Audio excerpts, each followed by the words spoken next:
மேஷ ராசிக்காரர்களே, இந்த வீடியோ உங்களுக்கே தற்செயலாக வந்ததுன்னு நினைக்காதீங்க.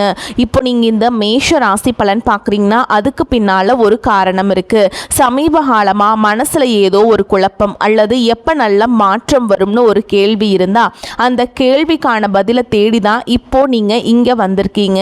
மேஷ ராசிக்காரர்கள் சாதாரணமானவர்கள் அல்ல. துணிச்சலும் வேகமும் உங்களோட இயல்பு. ஆனால் அந்த வேகத்துக்கு சரியான வழிகாட்டுதல் கிடைக்கிறப்போ வாழ்க்கையே மாறுங்க. இந்த உலகத்தில் நம்ம எத்தனை முயற்சி செய்தாலும் எந்த ஒரு நல்ல காரியத்தை ஆரம்பித்தாலும் நம்மை காத்து வழி நடத்துகிற ஒரு சக்தி இருக்குன்னு நம்புறீங்களா? அதுதான் நம்ம குலதெய்வம். மேஷ ராசிக்காரர்களின் வாழ்க்கையில் பல தடவை தெரியாமலே தடைகள் உடைந்திருக்கலாம். கடைசி நிமிஷத்தில் வழி திறந்திருக்கலாம். அதற்கு பின்னால் குலதெய்வ அருளே காரணம். இந்த மேஷராசி பலன் உங்களுக்கு பலன் தரணும்னு நினச்சா இந்த கணமே ஒரு சின்ன விஷயம் செய்யுங்க. கமெண்ட்டில் உங்கள் குலதெய்வத்துடைய பெயரை எழுதுங்க. தெரியாதவங்க எனக்கு என் குலதெய்வம் தெரியாதுன்னு எழுதினாலும் போதுங்க, மனசார எழுதுங்க. அந்த நம்பிக்கை தான் இந்த வீடியோவின் சக்தி. உங்கள் குலதெய்வத்தை மனசில் நினச்சிட்டு இப்போ இன்றைய மேஷராசி பலன்களுக்குள்ள போகலாம் வாங்க. மேஷராசி நேயர்களே, வரக்கூடிய நாட்களில் உங்கள் வீட்டு வாசலில் பணம் மற்றும் புதிய வாய்ப்புகளின் திருவிழாவே நடக்க போதுங்க.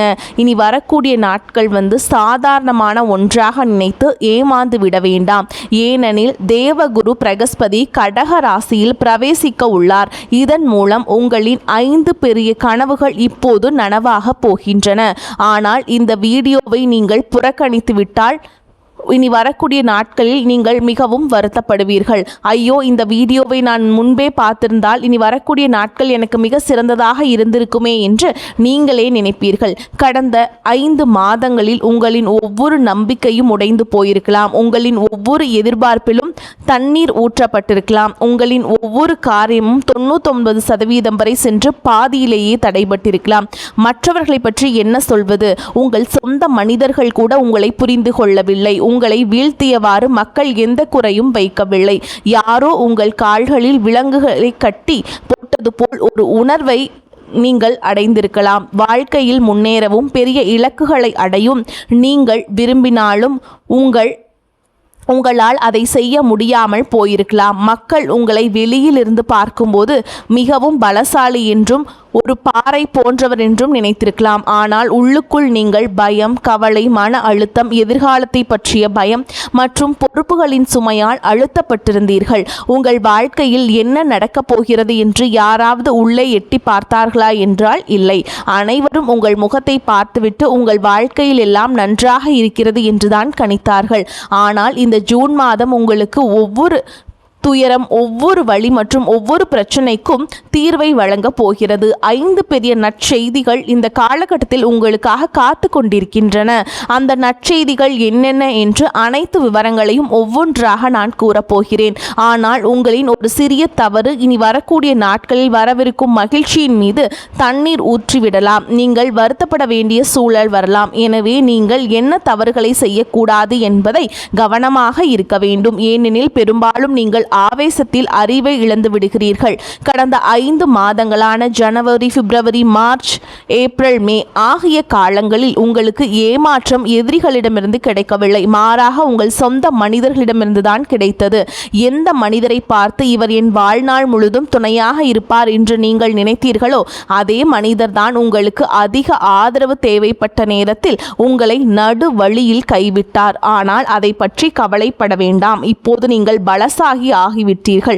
உள்ளுக்குள் ஒரு பாறை போல உறுதியாகி விட்டீர்கள். இப்போது உங்களுக்கு யாருடைய உதவியும் தேவையில்லை.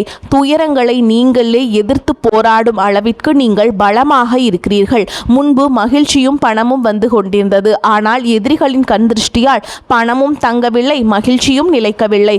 ஆனால் இனி பணம் வரவும் செய்யவும் தங்கவும் செய்யும். ஏனெனில் தேவகுரு பிரகஸ்பதி தனது உச்ச ராசியான கடகத்தில் பிரவேசிக்கும் போது மகிழ்ச்சி நீண்ட காலத்திற்கு நிலைத்து நிற்கும்.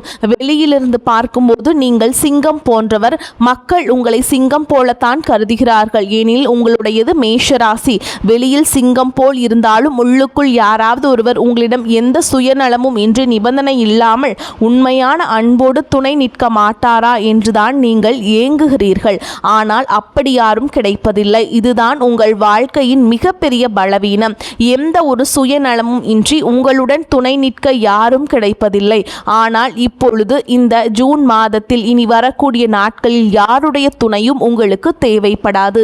ஏனெனில் உங்கள் ராசிநாதனான செவ்வாய் பகவான் உங்கள் ராசியிலேயே லக்னத்தில் அமர்ந்திருக்கிறார். கடந்த காலத்தில் தனிமை உங்களை வாட்டியிருக்கலாம். யாருடனாவது பேச வேண்டும் என்று உங்களுக்கு தோன்றும்.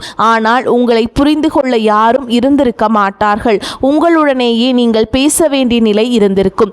ஆனால் இப்போது மிகச்சிறந்த நேரம் வந்துவிட்டது.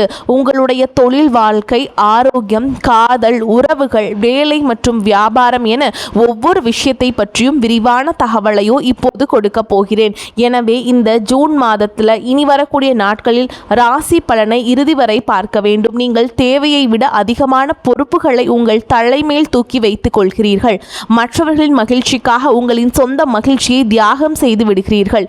இதுதான் உங்களுடைய சிறிய பலவீனம். கடந்த கால ஆரோக்கியத்தை பற்றி பேசினால் கால்களில் சில பிரச்சனைகள் வந்திருக்கலாம். கால்களில் வலி மற்றும் வீக்கம் போன்ற பிரச்சனைகள் இருந்திருக்கலாம். இரவு நேரத்தில் வயிற்றில் வாய்வு தொல்லை மற்றும் செரிமான குறைபாடு போன்ற பிரச்சனைகள் இருந்திருக்கலாம். இதனால் இரவு நேரத்தில் அடிக்கடி எழுந்து கொள்ள வேண்டிய சூழல் ஏற்பட்டிருந்தால் அதை எனக்கு தெரியப்படுத்துங்கள். தூக்கமின்மை மற்றும் ஒருவித பய உணர்வு உங்களை உள்ளுக்குள் வாட்டியிருக்கலாம். இதை மன அழுத்தம் என்று கூட சொல்லலாம். இந்த விஷயங்கள் கடந்த சில காலமாக உங்களை விட்டு பிரியாமல் இருக்கின்றன. சனியின் 7.5 சனியின் தாக்கம் இருப்பது இந்த விஷயங்கள் உங்களுக்கு நடக்கின்றன. இப்போது இதை பற்றி விரிவாக பார்ப்போம். நீங்கள் உங்களுடைய ஜாதகத்தை ஆழமாக ஆய்வு செய்ய விரும்பினால், உங்கள் வாழ்க்கையில் வரும் பிரச்சனைகளின் மூல காரணத்தை தெரிந்து கொண்டு அதிலிருந்து வெளிவருவதற்கான பரிகாரத்தை அறிய விரும்பினால், திரையில் கொடுக்கப்பட்டுள்ள அந்த லைக் பட்டனை நீங்கள் அழுத்திக் கொள்ளலாம். முதலாவதாக சூரிய பகவானை பற்றி பார்ப்போம். சூரியன் உங்களின் தன வீடான 2ஆம் வீட்டில் அமர்ந்திருக்கிறார். சூரியன் இங்கே அமர்ந்திருக்கும் போது பணத்திற்கான வழிகள் திறக்கின்றன. சூரியனின் பார்வை உங்களின் பாக்கியஸ்தானமான 9ஆம் வீட்டின் மீது விழுகிறது. சூரியனின் பார்வை பாக்கியஸ்தானத்தின் மீது விழும்போது தொழில் வாழ்க்கையில் மிகச்சிறந்த பலன்கள் கிடைக்கப் போகின்றன. உங்களின் தொழில் எங்காவது முடங்கி கிடந்தாலோ அல்லது வெளியே தெரியாமல் ஏதேனும் ஒரு வேலையில் சிக்கி இருந்தாலோ அல்லது ஏதேனும் ஒரு உறவில் சிக்கி வெளியே வர வழி தெரியாமல் இருந்தாலோ, பதவி உயர்வு கிடைக்காமல் நீண்ட நாட்களாக ஒரே இடத்தில் முடங்கி இருந்தாலோ, இப்பொழுது சூரியனின் பார்வை பாக்கியஸ்தானத்தின் மீது விழும்போது தொழில் வாழ்க்கையில் பெரிய எழுச்சி உண்டாக போகிறது. போட்டித் தேர்வுகளுக்கு தயாராகி கொண்டிருப்பவர்களுக்கு இப்பொழுது மிகச்சிறந்த நேரம். அரசு தொடர்புகளோடு ஏதேனும் பணிகள் தடைபட்டிருந்தால் அவையும் இப்பொழுது முழுமையாக நிறைவேறும். இது மிகச்சிறந்த காலமாகும். ஆனால் நேர்காணலுக்கு செல்பவர்கள் தங்களுடைய தயாரிப்புகளை முழுமையாக வைத்துக் கொள்ளுங்கள். தேர்வு எழுதுபவர்கள் தங்களின் தயாரிப்பில் உறுதியாக இருங்கள். வாழ்க்கை எங்கோ சிக்கி தவிப்பது போலவும் கடனில் இருந்து வெளிவர வழியே இல்லாதது போலவும் ஏதேனும் செய்வினை கோளாறு இருக்குமோ என்று நினைக்கும் அளவிற்கு கடந்த காலம் இருந்திருக்கலாம். கிரகங்களின் பக்க விளைவுகளால் இப்படி தோன்றலாம். சனி 12ஆம் வீட்டிலும் கேது 5ஆம் வீட்டிலும் இருக்கும்போது யாராவது எனக்கு ஏதேனும் செய்து விட்டார்களோ என்று தோன்றுவது இயல்புதான். ஆனால் அப்படி எதுவும் இல்லை. இனி வரக்கூடிய நாட்களில் உங்களுக்கு பல புதிய வழிகள் திறக்கப் போகிறது. நேர்காணலுக்கு சென்றால் தயாரிப்போடு செல்லுங்கள். வெற்றி நிச்சயம்.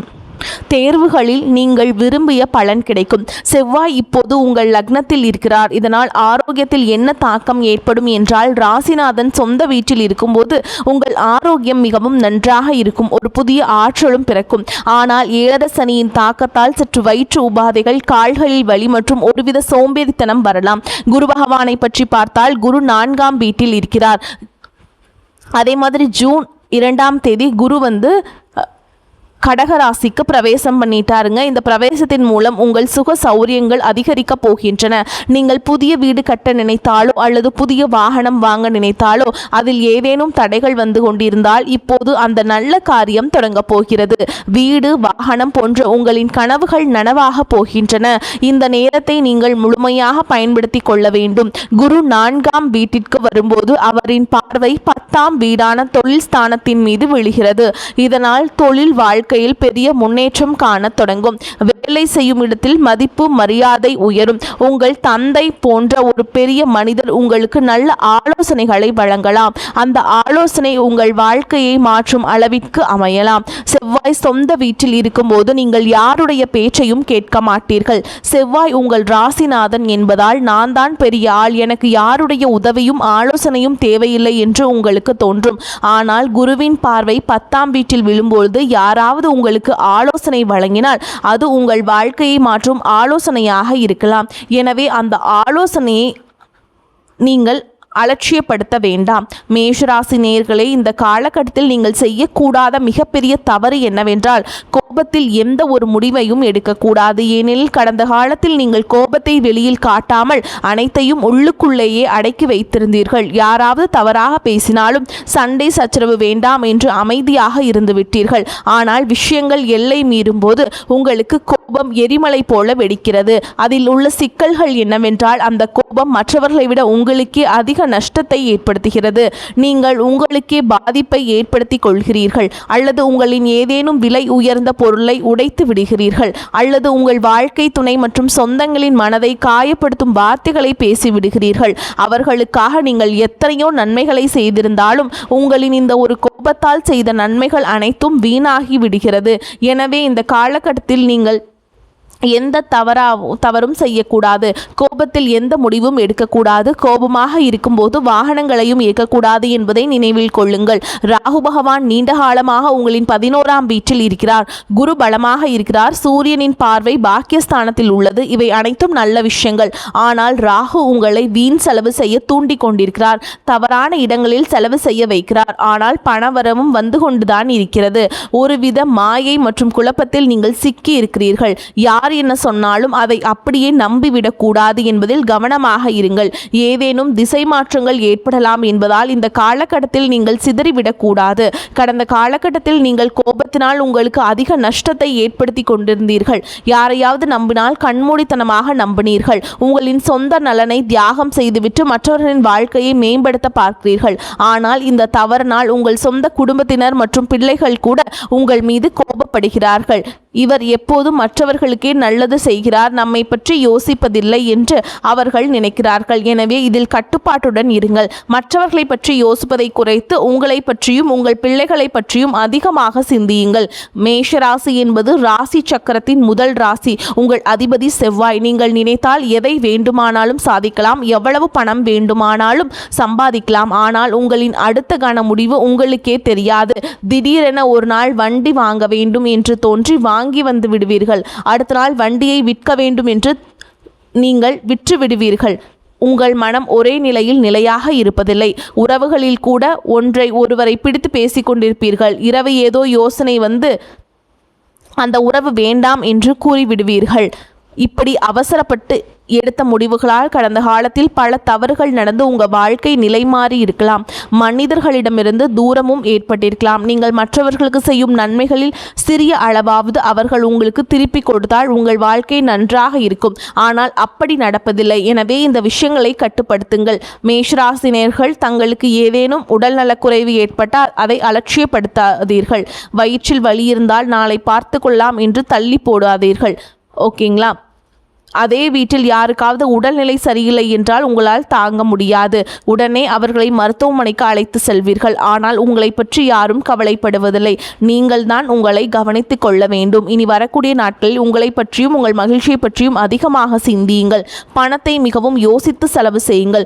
ராகு அதிக செலவுகளை கொடுக்கலாம். திடீரென ஏதேனும் விலை உயர்ந்த பொருட்களை வாங்கி பட்ஜெட்டை கெடுத்து கொள்ளாதீர்கள். யாராவது ஆலோசனை வழங்கினால் அதை லேசாக எடுத்து கொள்ளாதீர்கள். உங்கள் தந்தை, தாய் அல்லது குருவின் ஆலோசனை உங்கள் அதிர்ஷ்டத்தை மாற்றக்கூடியதாக இருக்கும். இனி வரக்கூடிய நாட்களில் நீங்கள் அவசரப்படக்கூடாது என்பதில் கவனமாக இருங்கள். குருவின் தாக்கம் நன்றாக இருப்பதால் புதிய வீடு, நிலம் போன்ற காரியங்கள் நடக்கும். தடைப்பட்ட சொத்து சம்பந்தமான விவகாரங்களும் சுமூகமாக முடியும். மறைமுக எதிரிகள் எப்போதும் சுறுசுறுப்பாக இருக்கிறார்கள். இந்த காலகட்டத்தில் அவர்கள் செயல்படுவார்கள். ஆனால் அவர்கள் உங்களுக்கு தலைமுடியை கூட அசைக்க முடியாது. அவர்களால் இந்த காலகட்டத்தில் உங்களின் முகத்திற்கு நேராக பாசமாக பேசிவிட்டு பின்னால் சூழ்ச்சி செய்பவர்களின் உண்மை முகம் வெளிப்படும். அப்போது இந்த மனிதருக்காகவோ நான் இவ்வளவு காலம் தூக்கத்தை தொலைத்தேன் என்று நீங்கள் உணர்வீர்கள். எனவே மனதை உறுதியாக வைத்துக் கொள்ளுங்கள். உங்கள் வாழ்க்கை சம்பந்தமான முடிவுகளை நீங்களே எடுங்கள். மற்றவர்கள் உங்கள் வாழ்க்கையில் குழப்பத்தை ஏற்படுத்த இடம் கொடுக்காதீர்கள். நீங்கள் மிகவும் புத்திசாலி என்றாலும் மற்றவர்களின் வார்த்தைகளை கேட்டு வீட்டில் குழப்பத்தை ஏற்படுத்தி கொள்ளும் வாய்ப்பு உள்ளது. எனவே இதில் கவனமாக இருங்கள். பரிகாரத்தை பற்றி பார்த்தால் நீ வரக்கூடிய நாட்களில் உங்களுக்கான ஒரு மகா பரிகாரம் செவ்வாய் அல்லது சனிக்கிழமைகள் தோறும் ஆஞ்சநேயர் கோயிலுக்கு சென்று அனுமனுக்கு செந்தூரம் சமர்ப்பித்து வழிபாடு செய்யுங்கள். இந்த ஒரு எளிய பரிகாரத்தை மட்டும் செய்யுங்கள். உங்கள் வாழ்க்கையில் இருக்கும் முடக்கங்கள் நீங்கி தடைப்பட்ட இடங்களிலிருந்து எளிதாக வெளிவந்து விடுவீர்கள். மேலும் ஏதேனும் பிரச்சனைகள் இருந்தால் உங்களின் வாழ்க்கையில் வரவிருக்கும் அந்த அரிய மாற்றங்களை முழுமையாக பயன்படுத்தி வளம் பெற்று மேன்மை அடையட்டும். வரக்கூடிய வாய்ப்புகளை தவற விட்டுறாதீங்க. கெட்டியா பிடிச்சுக்கோங்க. வாழ்த்துக்கள். வாழ்க வளமோடு நலமோடு. நன்றி. வணக்கம்.